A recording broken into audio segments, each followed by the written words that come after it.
some bad things, but my focus is on God, so I don't need to worry. But I'm with God, so I don't need to worry. Now, part of that's true. Okay, part of that is true. If you don't have your focus on God, well, that's a whole other subject of problems. But we take that line a little too far to a feeling of invincibility. Now, how are we supposed to treat this enemy, this lion? God tells us in Ephesians 6:11, he says, put on the whole armor of God that you may be able to stand against the schemes of the devil. The armor of God. I'm sorry for someone, especially God, is handing me a shield and a helmet and a sword. My best bet is that something mean and something ugly is coming at me. I don't think he's going to hand me a shield and a helmet just for the sake of the analogy, just because it looks good. I think it's to be utilized. I think there is an enemy, and I think we are more vulnerable than we may inherently assume we are. There's a moment in Troy. Achilles is about to fight off and fight this really big bad guy, Boagrius. And his little stable horseman comes up, and he's handing him the stuff, and he's like, they say you're the greatest warrior there ever's been, and you know, they say that you can't be killed, and he kind of laughs and says that I wouldn't be bothering with a shield, would I? And it's kind of the same thing. It's kind of the same thing. We don't really think too much about Satan. We're not really worried about watching for him. We're not really attributing our struggles and our temptations so much to attacks as much as we are attributing to them, oh, I stumbled this week, so let's pray and hope it doesn't happen again. It's like cutting weeds. You keep hacking off the head, you're not getting the root. Right? We're not getting the root. The root is Satan. The root of the lies. Now, how does he do it? I think Satan's a master at inception. Raise your hand if you've not seen Inception. Dude. Okay. You need to go see it. But basically, long story short, that they hook people up with these weird ideas and machines, and it's kind of gross looking, and they go into each other's dreams, which is really weird. But the bottom line is inception is where someone plants an idea in someone else's head to a point where they believe it's their own idea. So that when they wake up, they're acting off of that idea that really was not theirs. Satan does this all day long. You can't overcome that temptation. Pretty soon, we hear it enough and we don't realize that it's a lie from Satan, and that becomes, I can't overcome that temptation. No, you can't forgive that person. You know what they did? No, I can't forgive that person. I remember exactly what they did. All of a sudden, these lies that are clearly not from this, okay? Wisdom is shown through your discernment between right and wrong, between good and evil, and it's pretty simple. You just look in here. If something you're thinking on a daily basis, I will never be this good, I can't overcome this, I'm not as good as this person, I will never achieve this, none of that sounds to me like it's from God. And if it's not from God, where's the origin? Where are you getting that logic? You get it from Satan and you don't even realize it. Unless you're watching. But see, we have to be watching for it. See, eternal salvation is true. It cannot be undone. We are completely protected. Our future, where we will be resting, is completely protected by the promise of God. That means our soul is no longer on the table. It's not up for grabs. It's been bought and paid for with the blood of Jesus Christ. So what does Satan want? He can't get our soul. He wants everything else. He wants your name. He wants your legacy. He wants your reputation. He wants your influence. Your friends, your family. He wants it all. And if you think through your connection to God, if you think through your eternal salvation, you are guaranteed immediate invincibility against that, against his attacks for those things, sorry, you're wrong. But we do have an ability to defend ourselves from that by God, the armor of God. He's not saying, look, now that you're a Christian, you don't need to worry about Satan. Now that you're a Christian, you don't need to worry about the big bad guy coming and getting you.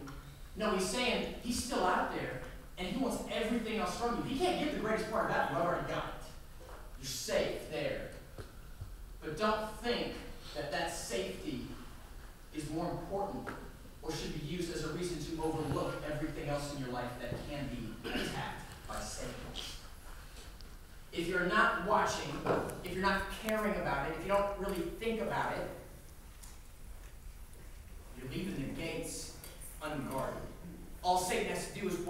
push open the door and he's inside. If you're not watching for him, he's going to pull an Inception and you won't even know it. The problem is, we are not wearing our armor. And I'm generalizing here, obviously. I don't think no one in here is wearing their armor day to day. In fact, I assume and hope that most of us are. But I know myself. And I know there are plenty of days that I have those thoughts, and I have temptations, and I lose to them, and I don't ever think about the source, and I don't look for where it's coming in, and I don't target it, and I don't attack it. We've got a bunch of soldiers on the field, because we are in battle. It is war.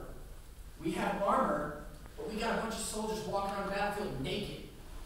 They left their armor on the sidelines and their sword on the sidelines because they think the battle's over. I'm with God now. I don't need to worry about the spiritual warfare anymore. Or at least I don't need to focus on it. They're walking around naked on the battlefield. Now, I have a story of something that happened in my life that showed me this really clearly in a really hideous way. Back in high school, I was in a youth program.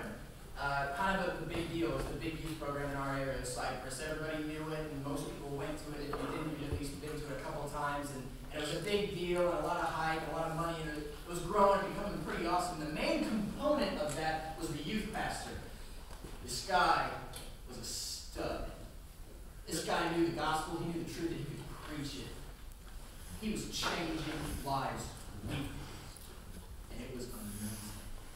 For the community, the schools, from the church, everywhere, this guy was changing lives radically, saving lives weekly, and it was beautiful, and it was amazing, and it was totally inspiring for me. And I'm so thankful and blessed to say that he became a mentor to me, and he helped me through a lot.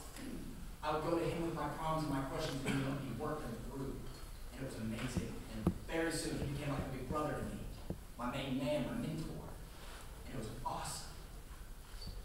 I'll never forget last year, I was walking across the parking lot back to my apartment, and my phone started blowing up. Text messages, voicemails, Facebook messages. And they're all from a bunch of people in the youth ministry from back home. Some people still in high school, some have gone off to college. And they're all asking me pretty much the same question. They were saying, why? Why did this happen? How is this true? And I told them, hold on, I'll get back to you. I promise I'll get back to you. I need to get my head around what I'm hearing. And I'll come back to you, I promise. So I made a few phone calls, and I found out very quickly that my big brother, my mentor, my man, he had been arrested for the sexual molestation of multiple girls in my youth program. Close friends of mine, girls I remember specifically helping bring into the youth program, he had been raping in the sidelines for a few years. He had been using his power and his authority to manipulate a sexual gang out of little girls. I think the youngest was 15. I couldn't believe it. I could not believe it. It shattered my world for a little bit, and I had to get my head around it. You want to talk about devour. You want to talk about Satan destroying you, devouring you. This man's life was destroyed. Arrested, sentenced to many, many years in prison. He's there right now. A once prominent, growing youth leader who took a youth program of roughly 5 students into 100, 200 plus, saving lives weekly. His life was destroyed. All of his titles, mentor, youth pastor, godly Christian leader, were all stripped from him. He was given a new one. Predator, rapist, molester. And now he's in prison. That was my big brother, my mentor. You want to talk about a downfall? His life was destroyed. He fell farther and harder than I'd ever seen anyone close in my life fall. And I could not believe it. As if that's not bad enough, as if his life being destroyed wasn't enough, I can't tell you the number of phone calls I got over the next few weeks from people in the program saying, Ross, listen, look, I liked the church, okay? Y'all were pretty cool. You helped me work through some things, and I thought maybe this guy was pretty cool. But there's no way that people like that, serving God, this God, There's no way that's right.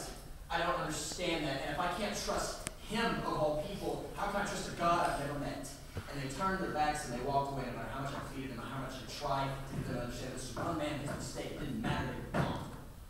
He destroyed his life, and look at the others it affected. Possible salvations stolen. Now, is it possible that later on in the future God's never planned for them? Yes, I pray that's the case. But right now, all I have are the facts that they walked away because of the trust that was destroyed by the effect of his mistake. And I believe wholeheartedly that this man, at some point earlier in his life, had given his life to Christ and done a complete 180 and was an incredible man of God and entered ministry with amazing purposes and accomplished amazing things. But somewhere along the line, Satan got a foothold somewhere where his armor wasn't up. One area of his life, and Satan started whispering. And he didn't stop at time, because it grew. And with enough time, Satan whispering in your ear, you can end up in a whole lot of hurt. And that's what happened. My point for all of this is not to say that Satan's going to come get you. I'm not a hellfire preacher getting up here. You better hurry up and join the church, or Lucifer's going to have you sign his book, or whatever. My point is, don't base your day-to-day walk, your spiritual warfare, on a faulty theory of invincibility because of your eternal salvation. It isn't promised, but it doesn't promise you invincibility from Satan's attacks. No, it provides you with means to defend.